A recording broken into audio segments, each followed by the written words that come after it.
So hello once again my dear students, welcome to the session number 2 of chapter number 12 atoms. So the question is watermelon model or this Bohr model, which one is the right model? So let us discuss that. So third question of the chapter is explain how Rutherford's experiment on scattering of the alpha particle led to the estimation of the size of the nucleus. Now in this chapter we are not going to follow the order of the theories given in the book. मैं question wise जाऊंगा और उस question के according आपको process करना है. So book में कुछ टॉपिक्स ऐसे आएंगे जिसको हम बाद में करेंगे. Okay, so first we will go for this distance of the closest approach. सबसे नज़दीक से नज़दीक वो कितना गया, that's called as distance of the closest approach. Estimation of the nuclear size कैसे किया उन्होंने. So as shown in the diagram, suppose an alpha particle of mass m and initial velocity v, it moves directly towards the center of the nucleus of an atom. तो उस case में होगा क्या कि जैसे जैसे वो उसको पॉजिटिव न्यूक्लियस को अप्रोच करता जाएगा वैसे वैसे उसकी वेलोसिटी कम होगी. क्यों? बिकॉज उसको कोलम्बिक रिपल्शन हो रहा है. वेलोसिटी कम होगी तो हाफ एम वी स्क्वायर के अकॉर्डिंगली काइनेटिक एनर्जी भी उसकी कम हो जाएगी. So it gets progressively converted into the electrical energy and that you have already learnt. Electrical energy उसकी क्या बन जाएगी, K Q1 Q2 by R के अकॉर्डिंग बनेगी, where Q1 is your alpha particle and Q2 is the nucleus. So it progressively converts into the electrical energy. As a certain distance r naught from the nucleus, the alpha particle stops for a moment and then begins to retrace its path. जैसे हमने किसी ball को ऊपर फेंका और वापस आए उस तरह. That is, it is scattered through an angle of 180 degree. The distance r naught is called as the distance of closest approach. Nucleus से नज़दीक इतना वो जा चुका, उससे नज़दीक नहीं जा पाया. तो क्यों नहीं जा पाया? बिकॉज उसकी काइनेटिक एनर्जी इस पॉइंट पर आके ख़त्म हो चुकी थी. तो सर अगर मैं उसको ज़्यादा काइनेटिक एनर्जी से फेंकूँ या फिर थ्रो करूँ या फिर इंसिडेंट करूँ तो सिंपल. ज़्यादा काइनेटिक एनर्जी से अगर आप इंसिडेंट करोगे तो वो more near to the nucleus जाएगा. जितना ज़्यादा काइनेटिक एनर्जी उतना वो ज़्यादा नज़दीक जाएगा. So at this distance, the entire initial kinetic energy of the alpha particle gets converted into electrostatic potential energy, जो हमने चैप्टर नंबर 2 में पढ़ी है. The radius of the nucleus is of the order of Fermi, जो आपने 11th standard में सीखा था चैप्टर नंबर 2 में. 1 Fermi is equal to 10⁻⁻15 meter. Generally, it is called as the radius of the nucleus. Next question would be, what is the meaning by impact parameter? Impact parameter क्या है? सबसे पहले वो देख लेते हैं. The scattering of an alpha particle from a nucleus, it depends on its distance of closest approach. Closest approach मतलब वो नज़दीक से नज़दीक कहाँ तक गया, और वो तभी मिलेगा आपको जब वो हेड ऑन कॉलिजन करेगा, सेंटर से जाएगा.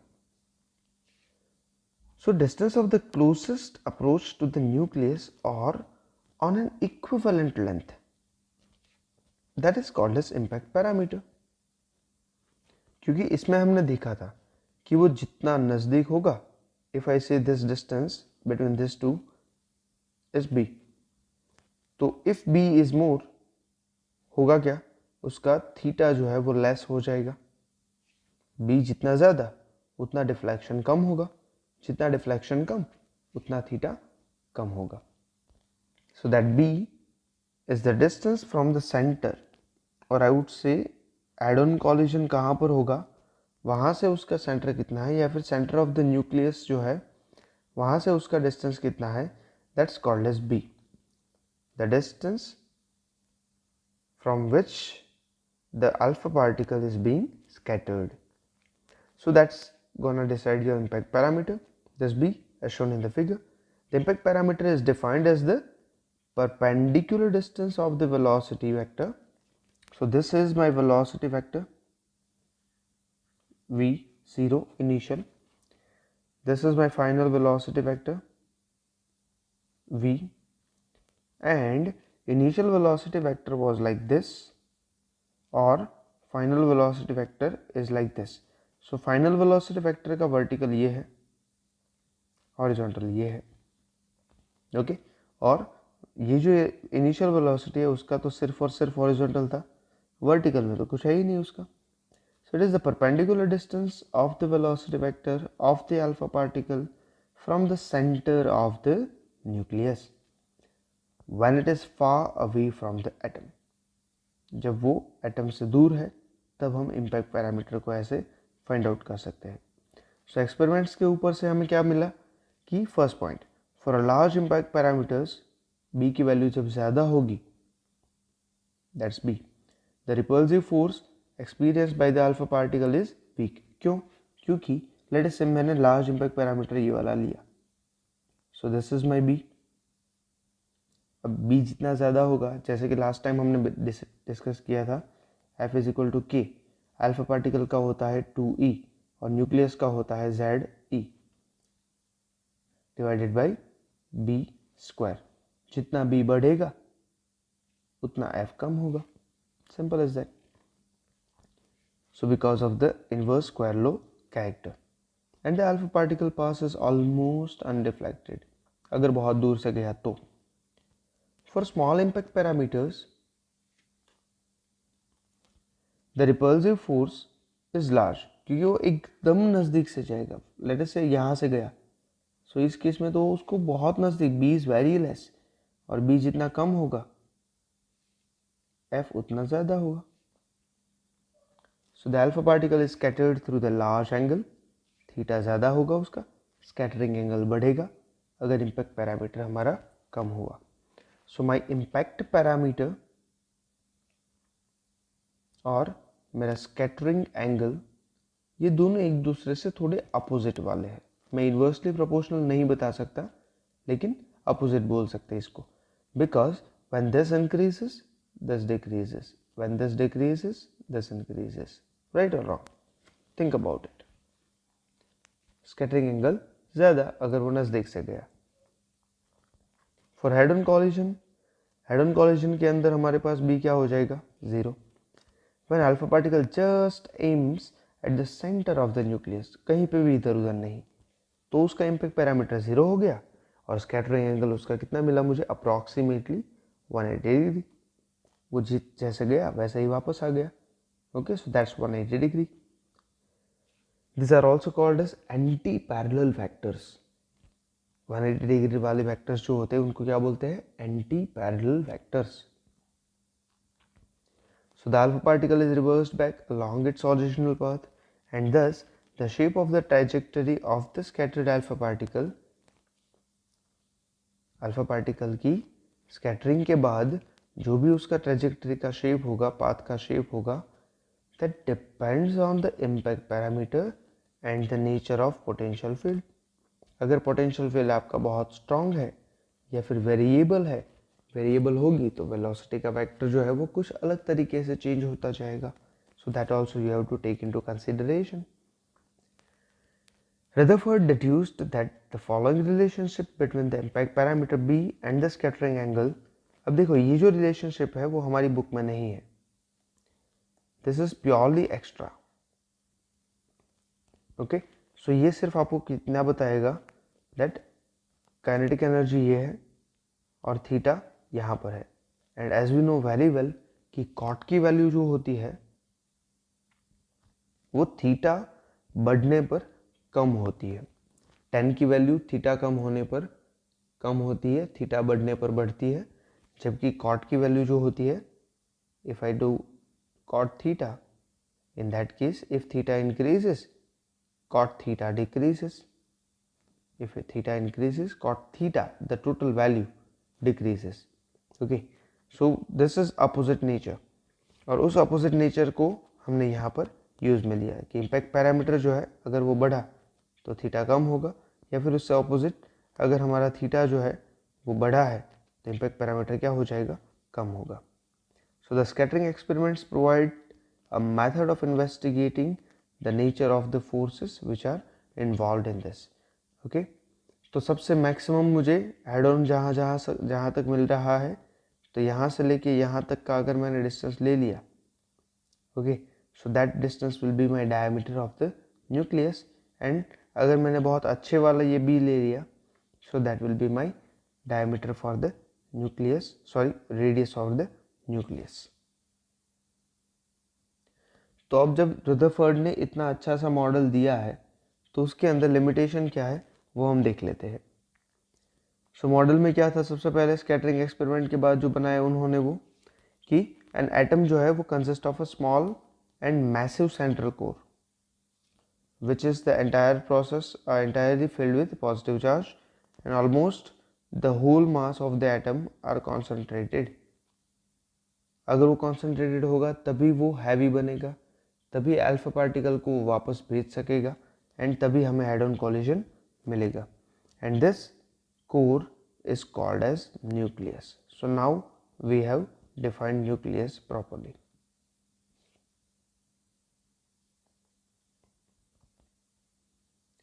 The size of the nucleus जो 1 Fermi हमने बताई थी, it is very small as compared to the size of the atom, that is 1 angstrom.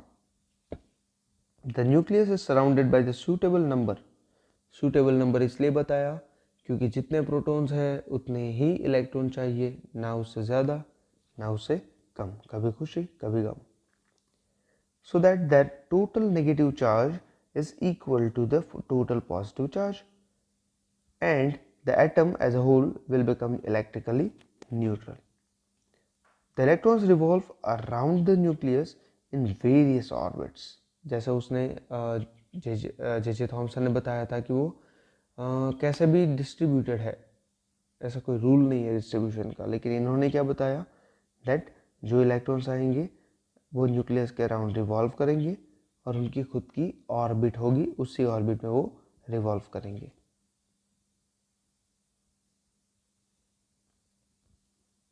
So it is just as the planets revolve around the sun. तो ये planetary motion type का हो गया. और अगर प्लानिटरी मोशन हो गया तो क्या प्लानिटरी मोशन के लिए हमने 11th स्टैंडर्ड में कैपलर्स लॉ पढ़े थे वो इसमें यूज़ कर सकते हैं? तो my answer would be directly तो नहीं, लेकिन उसमें थोड़ा सा मॉडिफिकेशन करके हम इसको यूज़ कर सकते हैं. So the centripetal force required for that revolution is provided by the electrostatic attraction between the electrons and the nucleus. अब रही बात लिमिटेशंस की, तो सबसे पहली लिमिटेशन ये है, according to the electromagnetic theory accelerated charge, जैसे मैंने आपको बताया था फर्स्ट लेक्चर में कि एक्सेलरेटेड चार्ज पार्टिकल जो होते हैं वो इलेक्ट्रोमैग्नेटिक रेडिएशन या फिर इलेक्ट्रोमैग्नेटिक एनर्जी जनरेट करते हैं. और रेडिएशन जो होता है उस रेडिएशन की एनर्जी तो हमें पता ही है, is equal to Planck constant into frequency, and frequency is equal to c by lambda, where c is the speed of light in vacuum, lambda is the wavelength in vacuum.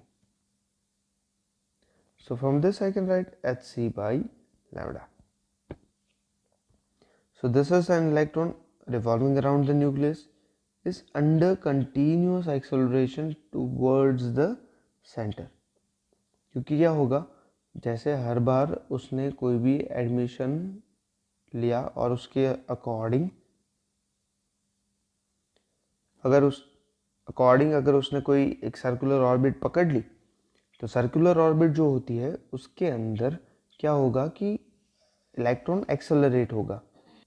And जैसे कि हमने बताया था कोई भी accelerating charge होगा तो वो क्या करेगा, इलेक्ट्रोमैग्नेटिक रेडिएशन को एनर्जी के फॉर्म में बाहर फेंक देगा. अब देखो मेरे पास जो भी एनर्जी है उसको अगर मैं बाहर फेंकता हूँ, इसका मतलब ये होता है कि वो अपनी एनर्जी को कम कर रहा है.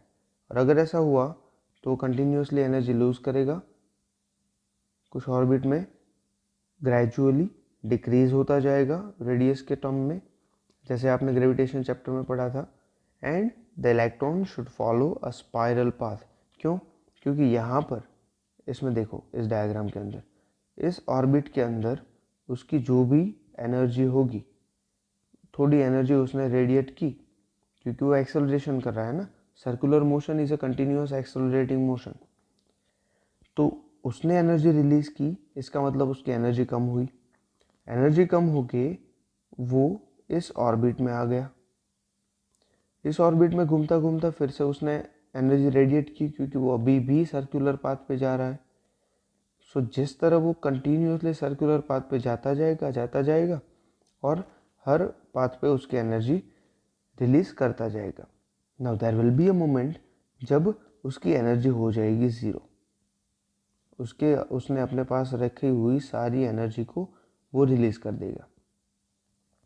द मोमेंट दिस हैपन्स, ये इलेक्ट्रॉन जो बाहर घूम रहा था वो न्यूक्लियस के अंदर चला जाएगा। अब न्यूक्लियस के अंदर होता है प्रोटॉन, तो प्रोटॉन और इलेक्ट्रॉन दोनों मिलकर फिर से न्यूट्रल अंदर बन जाएंगे। So that is the possible problem that we can have. So finally it should collapse into the nucleus, and thus the Rutherford's model cannot explain the stability of the atom। क्योंकि अगर ऐसा होता तो atom stable होता ही नहीं। Electrons जो है वो अभी एटम बना और तुरंत वो इलेक्ट्रॉन्स चले जाएंगे कहाँ पर? उस एटम के सेंटर में, दैट इज न्यूक्लियस पे। तो इसका कोई मतलब नहीं है। As the electrons spiral inwards, their angular velocities and frequencies would change continuously, and so the frequency of the emitted light will also change। So ये intensity वाला terms है। and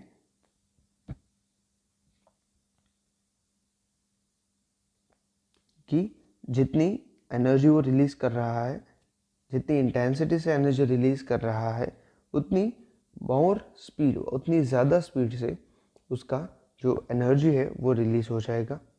एनर्जी डिक्रीज होगा तो वो इतना जल्दी सेंटर पे आ जाएगा।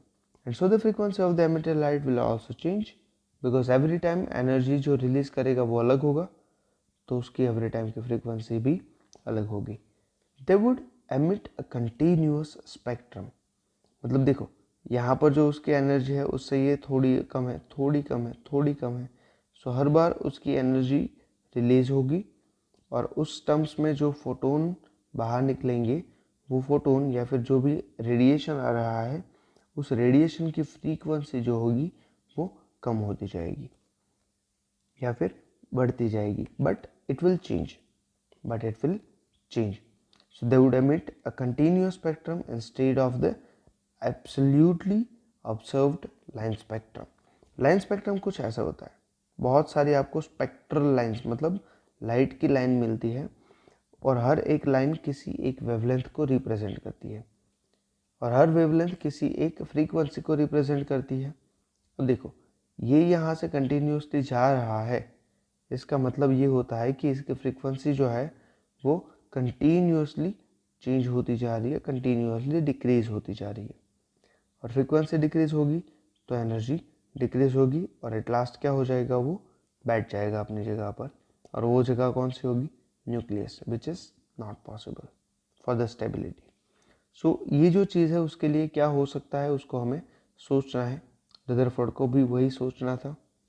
So that was the case जो सोल्व किया था नील बोर ने। So obtain the Bohr's quantization condition. Quantization मतलब स्पेसिफिक वैल्यूज अटेन करना on the basis of the wave picture of the electron. Electron का वेव पिक्चर, सो आपने chemistry में पढ़ा है कि इलेक्ट्रॉन जो है या फिर कोई भी मासिव पार्टिकल्स हमारा जो है, तो wave particle duality by de Broglie। de Broglie आपने सुना होगा, but it is called as de Broglie। Pronunciation जो है उसका वो कुछ ऐसे होगा, de Broglie। सो de Broglie जो है, de Broglie ने अपनी वेवलेंथ के लिए एक फॉर्मूला दिया था H/P, और उसी फॉर्मूला को यूज़ किया इलेक्ट्रॉन्स या फिर कोई भी पार्टिकल्स है उसकी वेवलेंथ फाइंड आउट करने के लिए, और वो प्रूफ भी हो गया। de Broglie gave the smallest a PhD thesis in the world. So at his time, so Bohr's quantization condition and angular momentum क्या है? Consider the motion of an electron in a circular orbit of the radius r around the nucleus of the atom. According to the de Broglie hypothesis या फिर de Broglie hypothesis, this electron is also associated with wave character, क्योंकि उसका wave character भी है और particle character भी है और दोनों एक साथ है.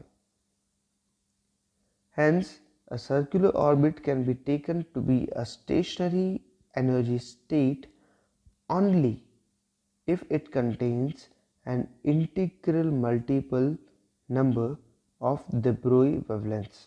For example, अगर मेरी de Broglie wavelength 100 एंगस्ट्रॉम मिली, तो इसका मतलब कि मेरा इलेक्ट्रॉन जो है वो उसी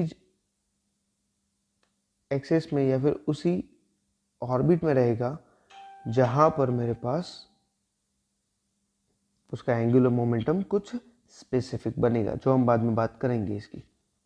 So hence the circular orbit can be taken to be a stationary energy state only if it contains an integral number, the whole number of de Broglie wavelengths. मतलब पूरी वेवलेंथ खत्म होनी चाहिए, उसके बगैर उसका कोई मतलब नहीं है. So let's go for that. Let us say ये एटम है. एटम के अंदर लेट अस से मैंने यहाँ से इलेक्ट्रॉन एक है, तो इलेक्ट्रॉन की जो वेवलेंथ मुझे एक मिल रही है, उस वेवलेंथ के अकॉर्डिंग लेट अस से इलेक्ट्रॉन ऐसे गया. ओके, सो ये जो इलेक्ट्रॉन है यहाँ से स्टार्ट करने के बाद उसकी जो वेवलेंथ है, उस वेवलेंथ को यहाँ पर ख़त्म होना पड़ेगा. लेकिन अगर ख़त्म नहीं हुआ, ओके, तो उस केस में क्या होगा, यहाँ से फिर से एक स्टार्ट होगा, ओके, जो पॉसिबल नहीं है. ओके, तो ये जो वेव है उसकी वेवलेंथ कंप्लीट होनी चाहिए. ओके, और कंप्लीट होने का मतलब कुछ ये होता है कि यहाँ से उसने स्टार्ट किया लेटेस्ट से, तो वो ऐसे गया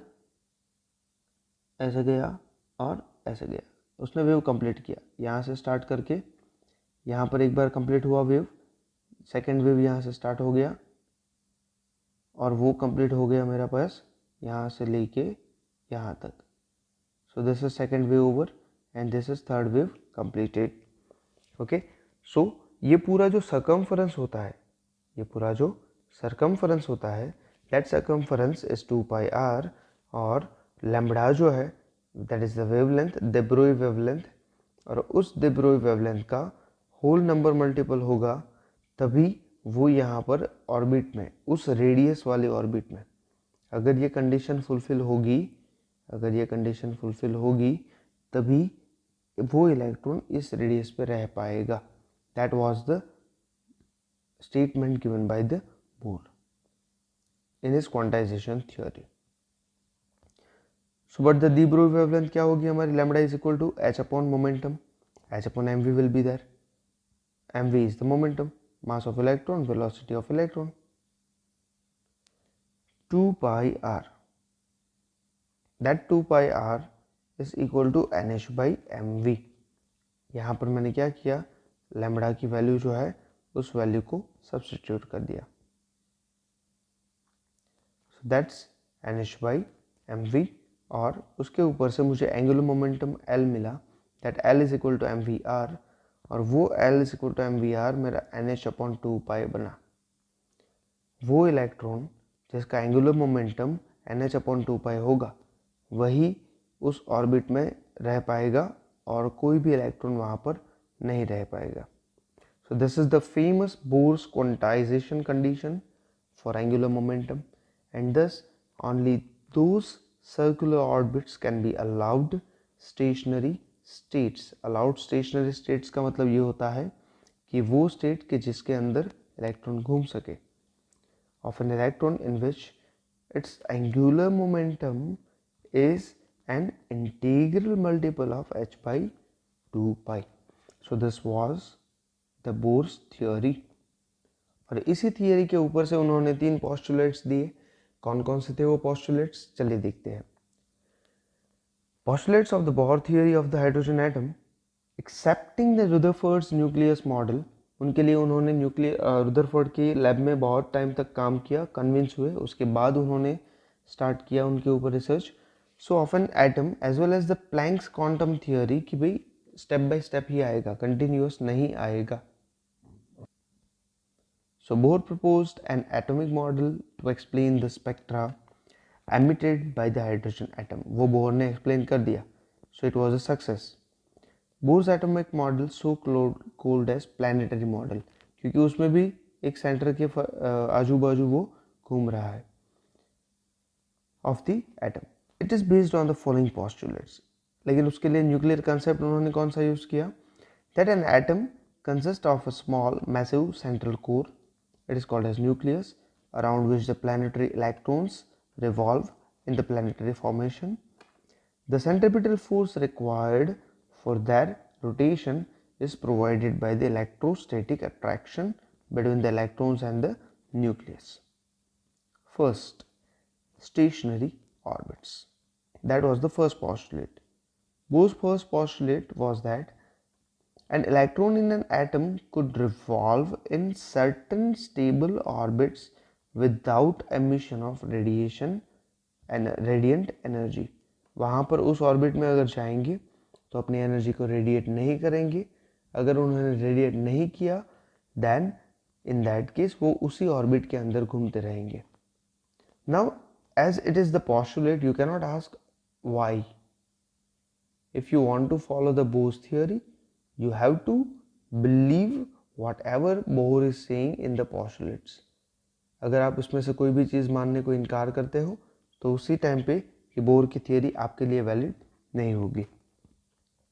Contrary to the predictions of the electromagnetic theory कि उसमें ऐसा था कि एक्सेलरेटिंग चार्ज मतलब एनर्जी एमिट करनी ही है, बोर ने बताया कि अगर वो NH L is equal to L मतलब एंगुलर मोमेंटम, इस एंगुलर मोमेंटम के टर्म्स में अगर वो जाएगा जो भी ऑब्जेक्ट तो फिर वो उसमें आगे बढ़ पाएगा उस स्टेशनरी ऑर्बिट में। So according to this postulate each atom has certain definite stable states in which it can exist, हर एक एटम के लिए।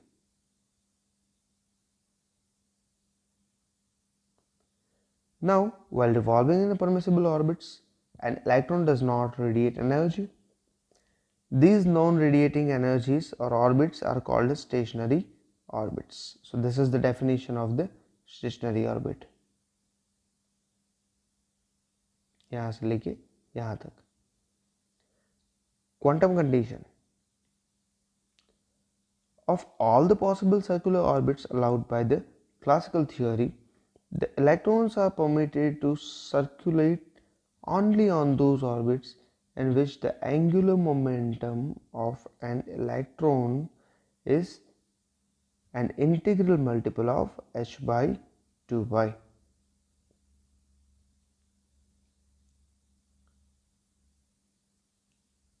n is equal to 1 रख दो, h by 2 pi, n is equal to 2, 2h by 2 pi. So, where h is the Planck constant and therefore for any permitted orbits अगर ऐसा पूछे तो वो हो जाएगा L is equal to mvr and that's equal to nh by 2 pi. This is all in one. L, m, v are the angular momentum, mass and speed. V is the speed of the electron in that orbit. कितनी speed होगी? If I take the hydrogen atom, you can find it out. It is permitted both the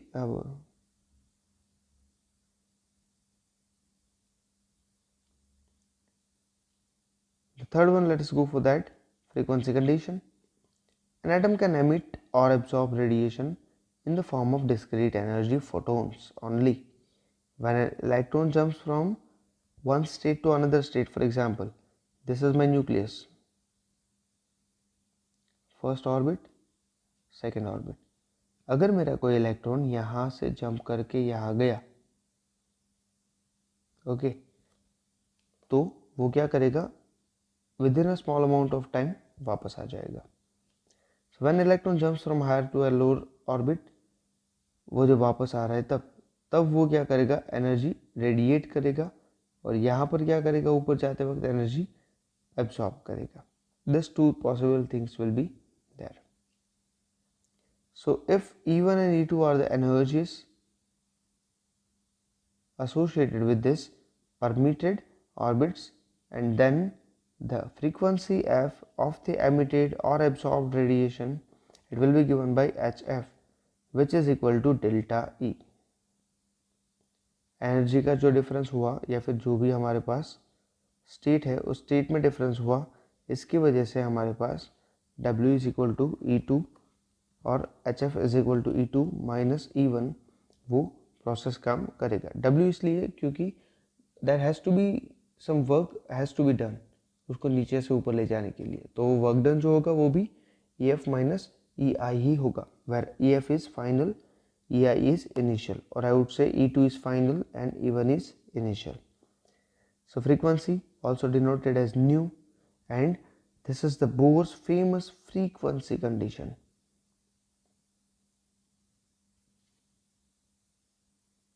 So this is all for this session.